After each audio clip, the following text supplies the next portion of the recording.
लक्ष्मीनिवास या मालिकेच्या येणाऱ्या भागामध्ये आपल्याला असं बघायला मिळत आहे की आता जान्हवी स्वयंपाकात खूप रमलेली आहे असं आपल्याला दिसत असतं। तिने आज एक नवीन अशी छान अशी रेसिपी बनवलेली असते, जी असते तांदळाची खीर। ती स्वतःच ती खीर टेस्ट करते आणि म्हणते की आपणच केलेलं आपणच कसं टेस्ट करायचं, आपण हे कोणाला तरी खायला द्यायला हवं आणि मग जाणून घ्यायला हवं की खीर कशी झालेली आहे। ती आता जयंतला फोन लावत असते, पण जयंतला फोन लागत नसतो।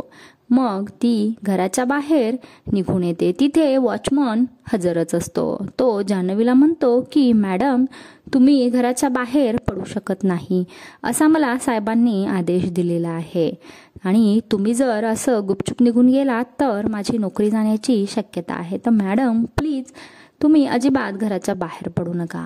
त्यावेळेस जान्हवी म्हणते की अहो दादा, मी काही घराच्या बाहेर पडणारच नाहीये। मी घरामध्ये छान तांदळाची खीर बनवली आहे, ती तुम्ही टेस्ट करून सांगा कशी झालेली आहे।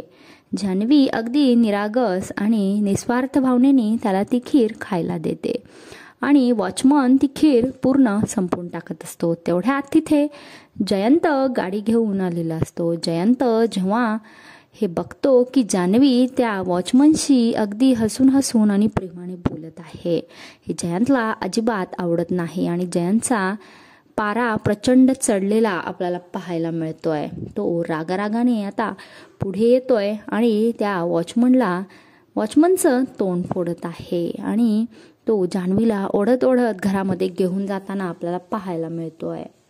जयंत आता जान्हवीला आणि वॉचमनला कोणती शिक्षा देणार